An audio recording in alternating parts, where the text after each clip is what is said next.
Welcome back to BCN news. పశ్చిమ గోదావరి జిల్లా Bhimavaram JP రోడ్లోని ఆనంద ఫంక్షన్ హాల్లో పరిణయ ఎగ్జిబిషన్ను శుక్రవారం ప్రారంభించినట్లు నిర్వాహకులు టీవీ రావు తెలిపారు.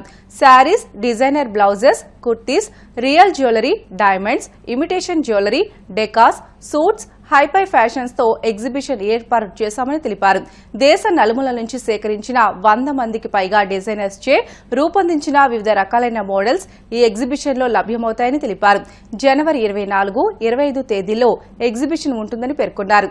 ఈ అవకాశాన్ని భీమవరం పట్టణ పరిసర ప్రాంత మహిళలు సద్వినియోగం చేసుకోవాలని కోరారు.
పార్టీ అధికారంలోకి రావడానికి ప్రతి కార్యకర్త ఎలా అయితే కష్టపడ్డారో ఇప్పుడు కూడా అదే విధంగా కష్టపడి పనిచేసి ఉభయ గోదావరి జిల్లాల పట్టభద్రుల ఎమ్మెల్సీ ఎన్నికకు కూటమి అభ్యర్థిగా పోటీ చేస్తున్న పేరాబత్తుల రాజశేఖర్ ని గెలిపించుకుని పార్టీ గౌరవాన్ని నిలబెట్టుకుందామని టీడీపీ రాష్ట అధికార ప్రతినిధి పిఠాపురం మాజీ MLA Varma, Uttarandhra MLC Chiranjeevi, TDP Kakinada జిల్లా అధ్యక్షుడు జ్యోతుల నవీన్ పిలుపునిచ్చారు.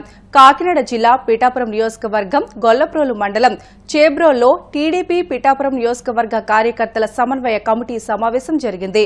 ఈ సందర్భంగా ఉభయ గోదావరి జిల్లాల పట్టభద్రుల ఎమ్మెల్సీ అభ్యర్థి పేరాబత్తుల రాజశేఖర్ గెలుపు విషయమై కార్యకర్తలు, నాయకులతో సమీక్ష నిర్వహించారు.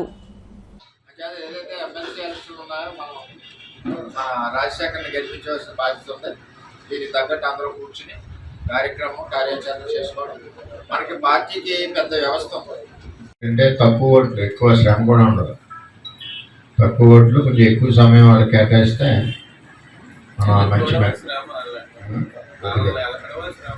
మంచి మెజారిటీ వచ్చే అవకాశం ఉంటుంది. కాబట్టి ఆ విధంగా మనందరం మన పార్టీకి మొట్టమొదటి విజయం ఇచ్చి కార్యకర్తల్లో ఉత్తేజం ఇచ్చిన మరి అందులో ఆయన విజయంలో మన పిఠాపురం నియోజకవర్గం కూడా భాగస్వామ్యం ఉంది.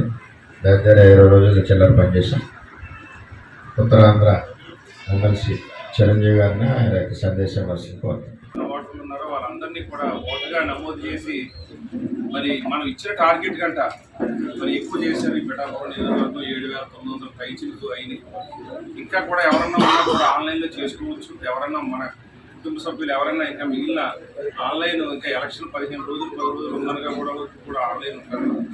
అది కూడా మనం ఆన్లైన్లో మనం చేసుకోవచ్చు. చెప్తే మన పార్టీ ఆఫీస్లో దానికి సంబంధించిన ప్రత్యేకమైన యంత్రాంగం ఉంది. కాబట్టి ఇంకా ఎవరైనా 1 అలా 10 మిగిలిపోయినా కూడా చేసుకోవచ్చు. మరి ముఖ్యంగా ఇది మరి ఎలక్షన్కి 2వ ఘట్టం. ఓటర్ నమోదైన తర్వాత ప్రతి ఓటర్ని మనం కలవాలి. అభ్యర్థిగా మరి నేను 34 నియోజకవర్గాలు, ఇప్పుడే మా ఎమ్మెల్సీ గారు అన్ని వివరాలు కూడా చిరంజీవి గారు చెప్తారు. నియోజకవర్గాలు మీటింగ్ పెట్టుకోవడానికి మాకు 10 రోజులు సరిపోతుంది. మిగిలిన 30 రోజులు మిగులుతాయి. కానీ నియోజకవర్గాలు 34 ఉన్నాయి.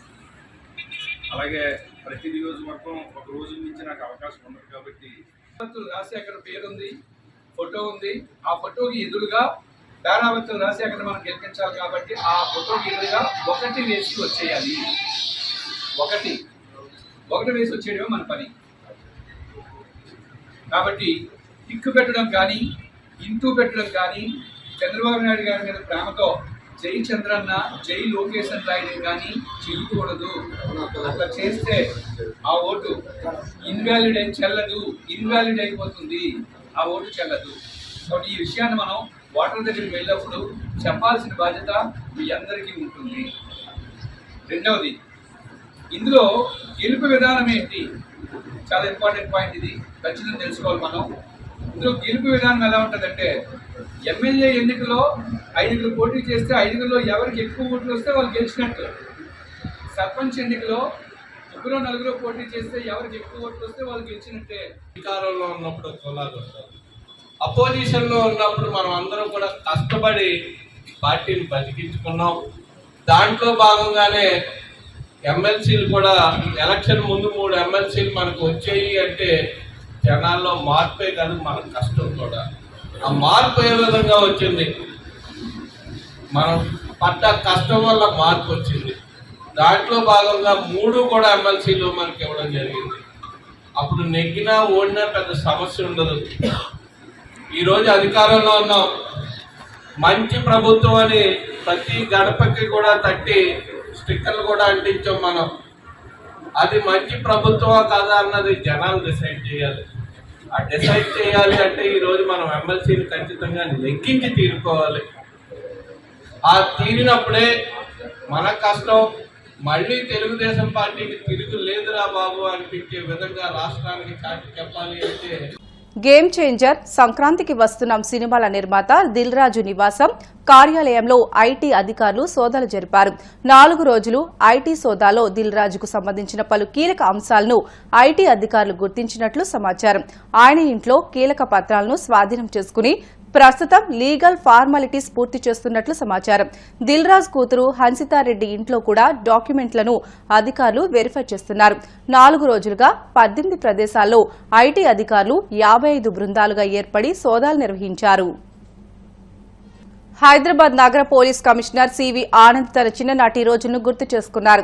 క్రికెట్ ప్లేయర్ అయిన ఆనంద్ ఎల్బీ స్టేడియంలో క్రికెట్ ఆడారు. రాజీవ్ గాంధీ 18వ under nineteen day and night all India cricket league championship LB స్టేడియంలో జరుగుతుంది. దీనికి ముఖ్య అతిథిగా వచ్చిన సిపి ఆనంద్ స్టేడియంలో బౌలింగ్ వేయడంతో పాటు బ్యాటింగ్ చేసి ఆటగాళ్లను ఉత్సాహపరిచారు. వార్తలు ముగించే ముందు ముఖ్య అంశాలు మరొకసారి. బ్రాండ్ ఏపీ పునరుద్ధరణ లక్ష్యంగా సాగిన మంత్రి లోకేష్ దావోస్ పర్యటన. విజయవంతంగా పర్యటన ముగించుకుని రాష్ట్రానికి బయలుదేరిన యువనేత.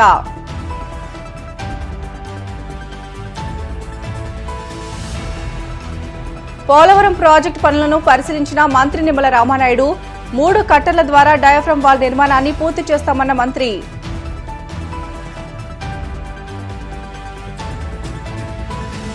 ఫీజు రియంబర్స్మెంట్ నిధులను విడుదల చేయకుండా విద్యార్థులు మోసగించారు. చంద్రబాబు సర్కార్పై విమర్శలు గుప్పించిన వైసీపీ ఎమ్మెల్సీ లేళ్ల అప్పిరెడ్డి. వాడపల్లి వెంకన్న ఆలయంలో ప్రత్యేక పూజలు. మంగళ వాయిద్యాల నడుమ శ్రీ స్వామి అమ్మవార్లకు మేల్కొల్పు సేవ, ఐశ్వర్య లక్ష్మీ హోమం. ఇవి ఇప్పటివరకున్న బులెటిన్లోని అప్డేట్స్. మరిన్ని వార్తల కోసం BCN digital YouTube channel, Facebook పేజీని ఫాలో అవ్వండి. అప్డేట్ వార్తల కోసం ప్లీజ్ డూ సబ్స్క్రైబ్.